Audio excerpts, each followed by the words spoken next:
অভ্যুত্থান পরবর্তী বাংলাদেশের রাজনৈতিক সংস্কারের প্রশ্নের সবচেয়ে আলোচিত নাম জুলাই সনদ।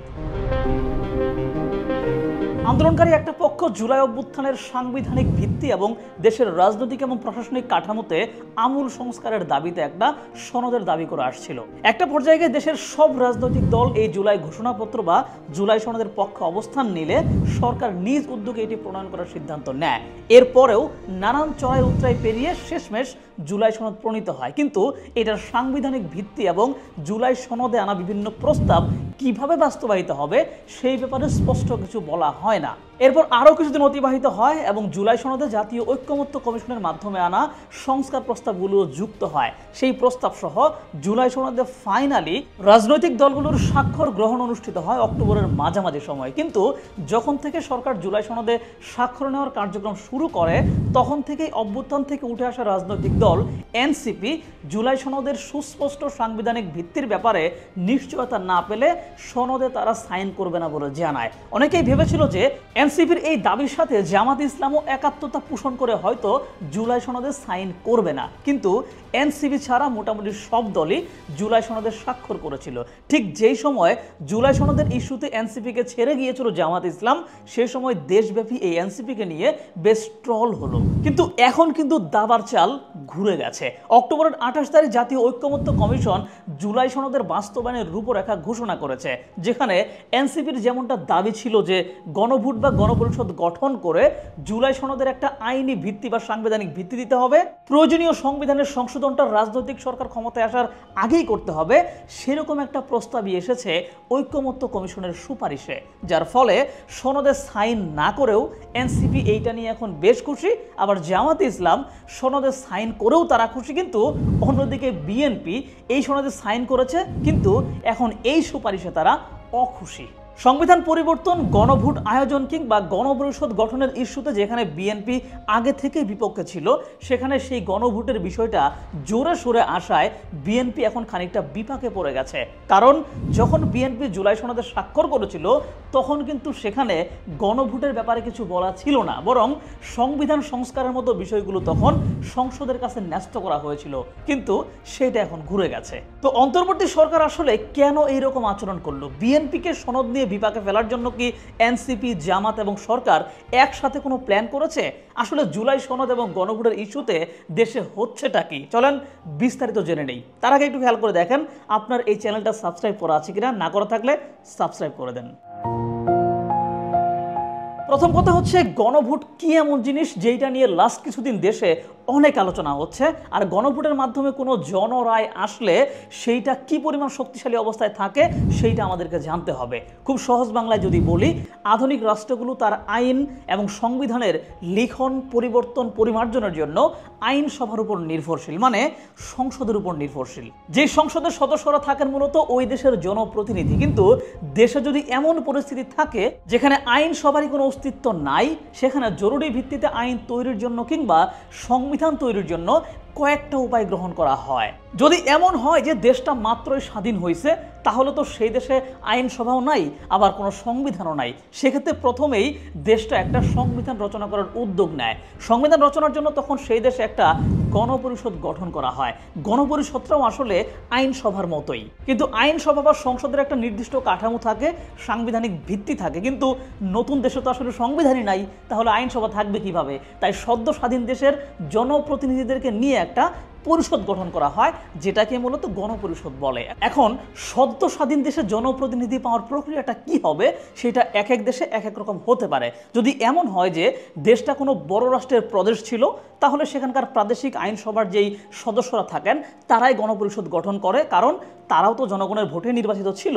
আবার যদি এমন হয় যে দেশটা অন্য একটা দেশের ছোট্ট অংশ ছিল, তাহলে ওই ছোট্ট অংশ থেকে যেই নেতারা মূল দেশের সংসদ সদস্য ছিলেন এবং ওই ছোট্ট অংশের মধ্যে যারা বিভিন্ন স্থানীয় সরকার কাঠামোর জনপ্রতিনিধি ছিলেন, তারাই গণপরিষদ গঠন করে। আর গণপরিষদের মূল কাজ হচ্ছে দেশের জন্য সংবিধান রচনা করা। 1971 সালে মুক্তি সংগ্রামের পর বাংলাদেশের সংবিধান রচনার জন্য একটা গণপরিষদ গঠিত হয়েছিল, যেখানে সদস্য ছিলেন ওইসব মানুষ যারা 1970 সালে পাকিস্তানের জাতীয় এবং প্রাদেশিক নির্বাচনে বিভিন্ন আসনের নির্বাচিত জনপ্রতিনিধি ছিলেন। যাই হোক, আবার যদি এমন হয় যে একটা দেশের হুট করেই সরকার পতন হয়েছে, সংসদ ভেঙে গেছে, কিন্তু সংবিধান ঠিকঠাকই আছে, ওই সময় নতুন আইন বা সংবিধানের কিছু বিষয় পরিবর্তনের জন্য দুইটা উপায় থাকে।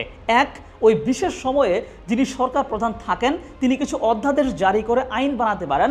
অধ্যাদেশ মানে হচ্ছে সরকারের আইনি আদেশ আর কি। সেম জিনিসটা সংসদ থাকলে সংসদ থেকে আইন আকারে পাশ হইতো, যেহেতু সংসদ নাই তাই সরকারের আদেশ আকারে সেগুলো চলতে থাকে।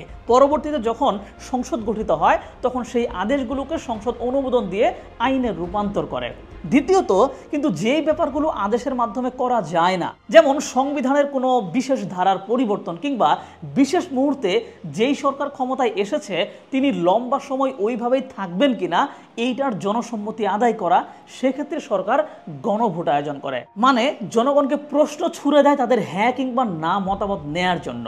শেখ মুজিবের মৃত্যুর পর দেশে সামরিক বাহিনীর মধ্যে যে বিশৃঙ্খলাটা শুরু হয়েছিল তার একটা বিশেষ সময়ে কিন্তু জিয়াউর রহমান ক্ষমতায় আসেন। সেই সময় সংসদ ছিল না, সংসদ নির্বাচনের কোনো পরিবেশও ছিল না, যে কারণে জিয়াউর রহমান একটা গণভোট আয়োজন করেন এবং তিনি প্রেসিডেন্ট হিসেবে দেশের স্থিতিশীলতা আসার আগ পর্যন্ত দেশ চালানো শুরু করবেন কিনা সেই ব্যাপারে জনগণের মতামত নেন, মানে গণভোট আয়োজন করেন।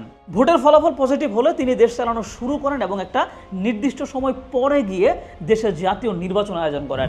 আবার হুসেন মোহাম্মদ এরশাদ 1985 সালে গণভোট আয়োজন করে তার সামরিক শাসনের বৈধতা নেন। তবে সামরিক শাসকদের গণভোট আসলে ফ্রি অ্যান্ড ফেয়ার হয় কিনা এটা নিয়ে কিন্তু ব্যাপক প্রশ্ন রয়েছে। আর 2025 সালে এসে বাংলাদেশে গণভোটের প্রসঙ্গ আসছে এই জন্য যে এখানে রাষ্ট্র সংস্কারের জন্য এমন কিছু বিষয় উঠে এসেছে যা সংবিধানের ধারা পরিবর্তন সংক্রান্ত।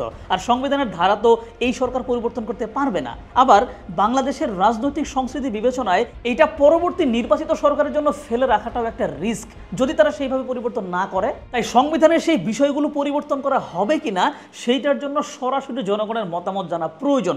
এই জন্যই গণভোটের প্রস্তাব করেছে জাতীয় ঐক্যমত্য কমিশন। সকল সংস্কারের জন্য কিন্তু গণভোটের কথা বলা হয় নাই। যেসব বিষয় সংবিধানের ধারা সংক্রান্ত এবং বেশি গুরুত্বপূর্ণ শুধু সেসবের ক্ষেত্রেই গণভোটের কথা বলা হয়েছে, যাতে সংবিধানের এসব ধারা পরিবর্তনের জন্য রাজনৈতিক দলগুলোর দিকে চেয়ে থাকতে না হয়।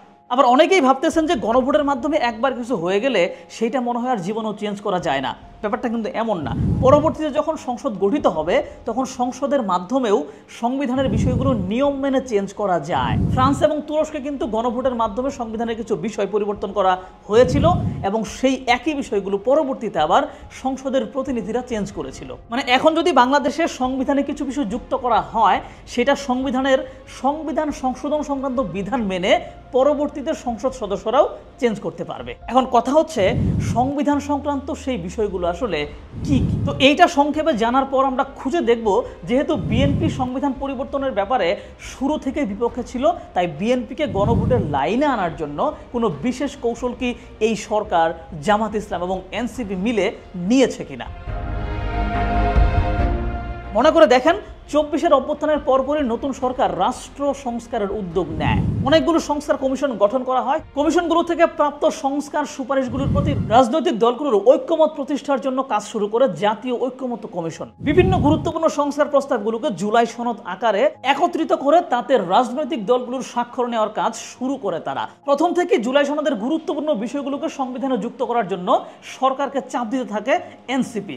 জুলাই সনদ যখন ঘোষণা করা হয় তখনও এইটা বাস্তবায়নের রূপরেখা নিয়ে প্রশ্ন তুলেছিল এনসিপি, কারণ এনসিপির দাবি হচ্ছে নির্বাচিত সরকার হয়তো সরকার গঠনের পর আর এইসব বাস্তবায়নের পথে যাবে না, তাই এখনই সংবিধান পরিবর্তন করে হলেও জুলাই সনদের একটা আইনি ভিত্তি তারা চেয়েছে। কিন্তু বিএনপি জুলাই সনদকে স্বাগত জানিয়েছে শুরু থেকেই, কিন্তু তারা এইটার জন্য এখনই সংবিধান পরিবর্তনে হাত দিতে নারাজ। তাদের কথা হচ্ছে অন্তর্বর্তী সরকার সংস্কারের সুপারিশগুলো করেছে ভালো কথা, তবে এসব বাস্তবায়নের অধিকার নির্বাচিত জনপ্রতিনিধিদের মাধ্যমে গঠিত সরকারেরই আছে। আর এই পয়েন্ট অফ ভিউ থেকে বিএনপির অবস্থান যেহেতু খুবই স্ট্রং, তাই অক্টোবরের মাঝামাঝি সময় ফাইনালি জুলাই সনদ রাজনৈতিক দলগুলোর কাছে পাঠানো হয় এবং স্বাক্ষর নেওয়ার অনুষ্ঠান আয়োজন করা হয়। তখন সেখানে বাস্তবায়নের রূপরেখা স্পষ্ট ছিল না। সে সময় পরবর্তী নির্বাচিত সরকারই সংস্কারগুলো বাস্তবায়ন করবে এমনটাই বলা ছিল। যেহেতু বিএনপি সংবিধানে স্বাক্ষর করার পূর্বে সেখানে এমন কোনো আভাস পায় নাই যেটা এখনই সংবিধানে সংযুক্তি করার মতো কোনো বিষয় বলা আছে, আর এই কারণে তারা সেটাতে স্বাক্ষর করে দিয়েছিল। কিন্তু নাটকীয়ভাবে এনসিপি কিন্তু সেটাতে স্বাক্ষর করা থেকে বিরত ছিল। এখন কথা হচ্ছে, স্বাক্ষরের সময় কিন্তু জাতীয় ঐক্যমত্য কমিশন জুলাই সনদের আইনি ভিত্তির জন্য গণভোট আয়োজন করে তার সংবিধানের সংযুক্তির ব্যাপারে বলে নাই, কিন্তু 28 অক্টোবর এমনটা কেন বলল? এই উত্তর পেতে হলে আমাদেরকে সনদের কিছু ধারা দেখতে হবে। সনদের মোট 84টা প্রস্তাবের মধ্যে 48টা আছে সংবিধান সংশোধন সংক্রান্ত। এর মধ্যে আমি খুব গুরুত্বপূর্ণ কয়েকটি তুলে ধরছি। প্রথমত, রাষ্ট্রের আইনসভাকে 2 কক্ষ বিশিষ্ট করার সুপারিশ করা হয়েছে, যেখানে নিম্নকক্ষ গতানুগতিক সিস্টেম আসন ভিত্তিক নির্বাচনের মাধ্যমে গঠিত হবে আর উচ্চকক্ষ গঠিত হবে দেশের মোট কাস্ট হওয়া ভোটের সংখ্যানুপাতিক হিসেবে। দ্বিতীয়ত, যে কোনো আইন প্রণয়নে 2 কক্ষের সম্মতি লাগবে, আর সংবিধান পরিবর্তন করতে চাইলে 2 কক্ষের 2/3 সমর্থন লাগবে। কিন্তু 2/3 সমর্থন থাকলেও সংবিধানের কিছু বিশেষ গুরুত্বপূর্ণ ধারা চেঞ্জ করা যাবে না, যেমন তত্ত্বাবধায়ক সরকার সংক্রান্ত ধারা। সংবিধান থেকে তত্ত্বাবধায়ক সরকার ব্যবস্থা সরিয়ে দিতে চাইলে সেক্ষেত্রে গণভোটে জনগণের মতামত লাগবে। মানে ইতিহাস ঘাটলে দেখা যাবে যে বাংলাদেশের যারাই যখন ক্ষমতায় গিয়ে পরবর্তী নির্বাচনে নিজেদের প্রভাব রাখার জন্য সংবিধান থেকে তত্ত্বাবধায়ক সরকার ব্যবস্থাকে উঠিয়ে দেওয়ার চেষ্টা করেছে। এবারের সংস্কারে সেই তত্ত্বাবধায়ক সরকারকে একটা শক্ত কাঠামো দেওয়া হচ্ছে, যেটা একবার সংবিধানে ঢুকে গেলে সহজে কেউ সেটা বাদ দিতে পারবে না। তৃতীয়ত, সংসদের স্পিকার থাকবে সরকারি দলের, কিন্তু ডেপুটি স্পিকার থাকবে বিরোধী দলের, এমন একটা প্রস্তাব করা হয়েছে। প্রশ্ন আসতে পারে, তত্ত্বাবধায়ক সরকার নিয়োগ দেবে কারা? সুপারিশে বলা হয়েছে, নিয়মতান্ত্রিক উপায়ে সরকারের মেয়াদ শেষ হয়ে গেলে মেয়াদ শেষের 15 দিন আগে একটা তত্ত্বাবধায়ক সরকার নিয়োগ কমিটি গঠিত হবে, যেই কমিটিতে থাকবে প্রধানমন্ত্রী, বিরোধী দলীয় নেতা, স্পিকার, ডেপুটি স্পিকার আর সংসদের দ্বিতীয় বৃহত্তম রাজনৈতিক দলের একজন প্রতিনিধি। মানে সরকার এবং বিরোধী পক্ষের একটা মিশেল ঘটিয়ে কিন্তু কমিটিটা গঠিত হবে, যেই কমিটি তত্ত্বাবধায়ক সরকারের জন্য মানুষজন সিলেক্ট করবে। চতুর্থত, প্রস্তাবে প্রধানমন্ত্রী এবং রাষ্ট্রপতির ক্ষমতায় কিছুটা ব্যালেন্স আনা হয়েছে। বর্তমানে যেমন রাষ্ট্রপতির কোনো ক্ষমতা নাই বললেই চলে, কিন্তু প্রস্তাবে কিছু ক্ষমতা দেওয়া হয়েছে, যেমন মানবাধিকার কমিশন সহ বেশ কিছু সাংবিধানিক প্রতিষ্ঠানের লোকজন নিয়োগের ক্ষমতা থাকবে এই রাষ্ট্রপতির হাতে। আর একজন ব্যক্তির প্রধানমন্ত্রী হিসেবে সর্বোচ্চ মেয়াদ থাকবে 10 বছর, আর একই ব্যক্তি একই সাথে দলীয় প্রধান এবং রাষ্ট্রপ্রধান বা সরকার প্রধান হতে পারবে না। পঞ্চমত, নির্বাচনগুলো নিরপেক্ষ করতে নির্বাচন কমিশনার নিয়োগের জন্য একটু আগেই তত্ত্বাবধায়ক সরকার নিয়োগের যেরকম একটা কমিটির কথা বললাম, সেই রকম সরকার এবং বিরোধী পক্ষের মিলিত একটা কমিটি থাকবে। প্রায় একই ধরনের কমিটি থাকবে পিএসসির লোকজন নিয়োগের ক্ষেত্রেও, যার ফলে গুরুত্বপূর্ণ কমিশনগুলোর প্রশাসক নিয়োগ হবে নিরপেক্ষ লোকের মাধ্যমে, যারা প্রশাসন এবং সরকারে নিরপেক্ষতার প্রেক্ষিতে লোকজন নিয়োগ দেবে। কিন্তু বর্তমানে যে সিস্টেমটা আছে এইটা কিন্তু একদম সরকারি দলের প্রভাবেই সব হচ্ছে, এইটার নিশ্চয়তা দেয়। ষষ্ঠত, আমাদের সংবিধানে একটা অদ্ভুত ধারা ছিল যা আমরা 70 ধারা নামে চিনি, যেই ধারা মতে কোনো সংসদ সদস্য যদি কোনো প্রস্তাবে নিজ দলের বিপক্ষে ভোট দেয় তবে তার সংসদ সদস্য পদ আর থাকে না। এই ধারার ফলে সরকার ইচ্ছা করলে যে কোনো আইন বানিয়ে ফেলতে পারত, কারণ তার দলের সবাই তো নিজের পদ বাঁচানোর জন্য ভোট দিতে বাধ্য। আর জুলাই সনদের প্রস্তাবে এই ধারায় সংস্কার আনা হয়েছে। এখানে অর্থ বিল এবং আস্থা বিল ছাড়া সব বিল বা প্রস্তাবের বিপক্ষে ভোট দিতে পারবে যে কোনো সংসদ সদস্য। সপ্তমত, বিচার বিভাগকে সম্পূর্ণ স্বাধীন রাখার ব্যাপারে সবসময় বলা হয়, কিন্তু প্রধান বিচারপতিকে যদি ইচ্ছা মতো নিয়োগ দেওয়ার ব্যবস্থা থাকে তাহলে তো সেই স্বাধীন বিচার বিভাগ বাস্তবায়ন করা আসলে সম্ভব হয় না। এই কারণে প্রধান বিচারপতি কে হবে তার একটা নির্দিষ্ট সিস্টেম জুলাই সনদে প্রস্তাব করা হয়েছে। প্রস্তাব অনুযায়ী আপিল বিভাগের জ্যেষ্ঠতম বিচারপতি হবেন প্রধান বিচারপতি। এরকম আরো অনেকগুলো সংস্কার প্রস্তাব আছে যেগুলো বাস্তবায়ন হলে এককভাবে কোনো দল কখনোই রাষ্ট্রের সর্বেসর্বা হয়ে উঠতে পারবে না, সবকিছুর উপর একচ্ছত্র নিয়ন্ত্রণ নিতে পারবে না। কিন্তু এই প্রস্তাবগুলো সব দল এক বাক্যে কিন্তু মেনে নেয় নাই। যেমন আপিল বিভাগ থেকে প্রধান বিচারপতি নিয়োগের ব্যাপারটাতে সবাই একমত, আবার নির্বাচন কমিশনের নিয়োগ সংক্রান্ত ইস্যুতেও সবাই একমত। কিন্তু উচ্চকক্ষ প্রতিষ্ঠা, পিএসসির লোকজন নিয়োগ, সংবিধানের 70 ধারা সংশোধন, এইসব ব্যাপারে কিন্তু বিএনপি একমত না, তাদের আলাদা মন্তব্য তারা দিয়েছে। এরকম অনেকগুলো প্রস্তাবে সবাই একমত, আবার অনেক প্রস্তাবে সবাই একমত না। যেহেতু সংস্কার প্রস্তাবগুলোতে সব দলের মতের মিলন ঘটে নাই, তাই একটা সন্দেহ তৈরি হয়েছে যে নির্বাচিত সরকার পরবর্তীতে এগুলোর আইনি ভিত্তি বা সংবিধান পরিবর্তন করে এগুলোকে সংবিধান অন্তর্ভুক্ত করবে কিনা, এবং নির্বাচনের পর সংবিধানে এই সব বিষয় যুক্ত যুক্ত করতেও দেখা দেবে নানান সংকট। মনে করেন বিএনপি 200+ আসন পেয়ে সরকার গঠন করলো, সেক্ষেত্রে তারা সংবিধান সংশোধনের একচ্ছত্র ক্ষমতা পেয়ে যাবে। তখন যেই প্রস্তাবে তাদের আপত্তি আছে বা আলাদা মন্তব্য আছে, তারা সেটা তাদের মতো করে সংশোধন করবে বা কোনো বিষয় তারা সংশোধন করবেই না। আবার যদি এমন হয় যে বিএনপি 160 থেকে 170টা আসনে জয়লাভ করে সরকার গঠন করলো, তখন বিরোধী পক্ষের ভোটের কারণে তারা সংবিধানে কিছু চেঞ্জ আনতে পারবে না। এখন যেমন আছে হয়তোবা তেমনটাই থেকে যাবে। তার মানে সংস্কার প্রস্তাবগুলো বাস্তবায়নের উপায় হিসেবে সংসদের কোনো পথই কিন্তু নিশ্চয়তা দিতে পারছে না। আর এই কারণে ঐকমত্য কমিশনের সরাসরি জনগণের রায়ের জন্য গণভোটে যেতে হচ্ছে। ঐকমত্য কমিশন সরকারের কাছে প্রস্তাব দিয়েছে যে জুলাই সনদের সংবিধান সংস্কার সংক্রান্ত বিষয়গুলোকে নতুন সরকার আসার আগেই সংবিধানে জায়গা করে দেওয়া যায় কিনা, এই জন্য জনগণের কাছ থেকে সম্মতি আদায় করতে চায়। আর বিএনপি এই গণভোটের বিপক্ষে। তাদের কথা হচ্ছে নতুন রাজনৈতিক সরকার এসেই সব করুক। কিন্তু সমস্যা হচ্ছে তারা আবার জুলাই সনদে স্বাক্ষর করেছে। তাই তাদের দিকে প্রশ্ন দেওয়া হচ্ছে যে আপনারা স্বাক্ষর করেছেন মানে তো আপনারা এই সনদের বাস্তবায়ন চান, তাহলে জনগণের গণভোটে এইটা সংবিধানে চলে যাক, সমস্যা কি? কিন্তু বিএনপির কথা হচ্ছে গণভোট আয়োজন করা যাবে না, কারণ গণভোটে জনগণের রায় চলে আসলে সেটা অটোমেটিক সংবিধানে চলে যাবে। কিন্তু সকল বিষয়ে তো বিএনপি একমত না। সো যেসব বিষয়ে বিএনপির আলাদা দৃষ্টিভঙ্গি আছে সেগুলো যদি সংবিধানে চলে যায় তাহলে তো সমস্যা। হ্যাঁ, দল হিসেবে বিএনপির কথার একটা দাম আছে, একটা ভ্যালু আছে, কিন্তু তার চেয়ে বেশি দাম কিন্তু জনগণের মতামতের। এখন বিএনপির বিপদটা হচ্ছে তারা স্বাক্ষর করে দিয়েছে কিন্তু বাস্তবায়নের জন্য গণভোটের পথটাকে তারা মানছে না। হ্যাঁ, তাদের বক্তব্য হচ্ছে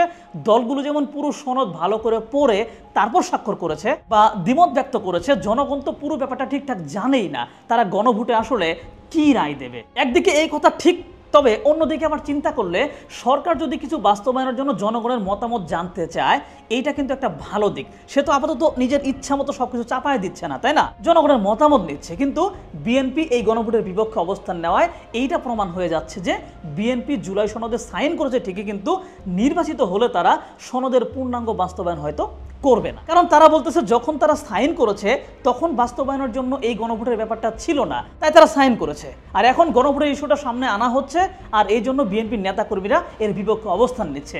মানে বাস্তবায়নের বেলাতেই বিএনপির সমস্যা, এইটা প্রমাণ হয়ে যাচ্ছে।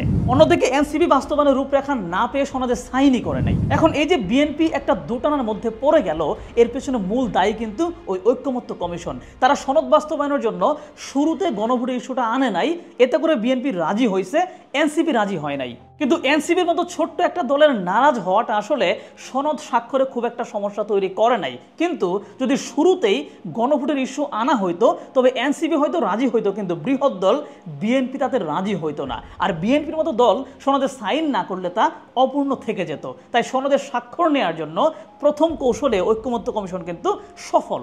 মানে তারা দেশের সব বৃহৎ দলের স্বাক্ষর আদায় করতে পেরেছে। আর স্বাক্ষর যেহেতু আদায় হয়ে গেছে, তাই এবার কমিশন বাস্তবায়নের জন্য গণভোটের কথা আনলো। এখন বিএনপি আগেই স্বাক্ষর করে ফেলেছে, যদি গণভোটের বিপক্ষে যায় তবে তাদেরকে মানুষ ভালোভাবে দেখবে না, মানুষ ভাববে যে তারা আসলেই সনদের বাস্তবায়ন হয়তো চায় না, এই জন্য এমনটা করতেছে। আর বিএনপির নেতাকর্মীদের এই গণভোট বিরোধী আচরণে জনগণের কাছে একটা পরোক্ষ মেসেজ চলে যাচ্ছে যে গণভোটে হ্যাঁ ভোটটাই হয়তো দিতে হবে, কারণ না ভোট দিলে হয়তো দেশের মূল জায়গাটা সংস্কার হবে না, এবং না ভোট দিলে আসলে কি ফলাফল আসবে সেটা নিয়েও জনগণ দ্বিধার মধ্যে পড়ে যাবে। যদি না ভোট জয়ী হয়ে নির্বাচিত সরকার সংবিধান সংশোধন না করে, যদি আগের মতোই রাখে, এই ভয়টাও কিন্তু মানুষের মধ্যে কাজ করতেছে। তার মানে বুঝতেই পারতেছেন বিএনপি কিন্তু একটা দুটানার মধ্যে পড়ে গেছে, কোন দিকে যাবে তারা। আর এই বিএনপিকে এমন অবস্থায় ফেলার পেছনে সম্ভবত সরকার, এনসিপি এবং জামাত একসাথে এই প্ল্যানটা বাস্তবায়ন করেছে। এনসিপির সনদে স্বাক্ষর করতে না চাওয়া, জামাত প্রথমে স্বাক্ষরের ব্যাপারে না করে পরে হুট করে সাইন করে ফেলা ইত্যাদি হয়তো বিএনপিকে সনদে সাইন করার পরিবেশ তৈরি করতে করা হয়েছিল। যাই হোক, এখন বিএনপি যদি গণভোট থেকে তাদের পছন্দের ফলাফল পেতে চায়, তবে যেসব বিষয়ে তারা একমত না সেসব বিষয় নিয়ে জনগণকে ভালো করে বুঝাইতে হবে, যেটা অল্প সময়ে কিন্তু প্রায় অসম্ভব। তো এখন গণভোট আয়োজনটা কবে হয় সেটা দেখতে হবে।